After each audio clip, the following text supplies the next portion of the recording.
So we use Fishbowl for our manufacturing run, do all the components that go onto our circuit boards. Yep. So we keep track of every single part by numerical code. We have it set out as per build. So when we have a pick and place build, which is the S&D run, yep, that is in one build.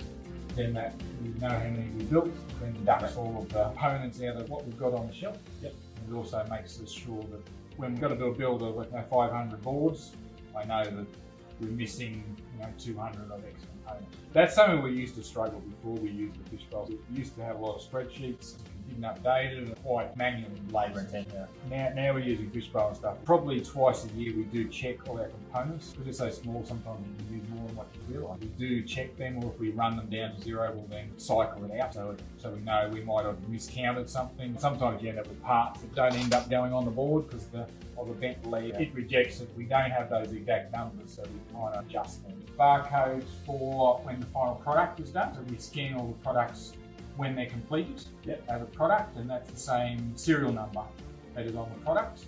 So we then scan them into Fishbowl, so we track each completed part. But when we have the part there and we've got this, so we print out multiple stickers. We have a label that actually goes on the reel or the components that we have. So even if we have multiple boxes, multiple trays of things, every single box or tray or a bag gets a sticker on receiving. No part that we get in doesn't have our own part number on. So that way, whatever you pick up, it's got a part number on. Some of your parts, you've got multiple suppliers, right? So they come in with different part numbers. They do, and that is correct. So we put our own part number on there. Referencing, yeah. And then that part number references our PCB manufacturing, how we design it. Yep. So we have all the parts sitting in our libraries. Mm-hmm. So when we put a part on there, if we've used it before, it's a part we automatically have.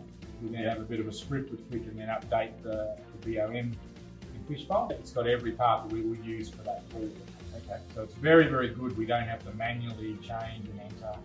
We know if we build X board with 200 parts on it, that's the parts we're going to use when we build products. The main thing is, since we've started integrating all of our part numbers with Fishbowl numbers, it all is working seamlessly together. Yep. And that's where we used to struggle before. We used to have spreadsheets. We tried some other software, but it didn't integrate real well with our accounting package and putting it all together. Yep. So this works really, really well.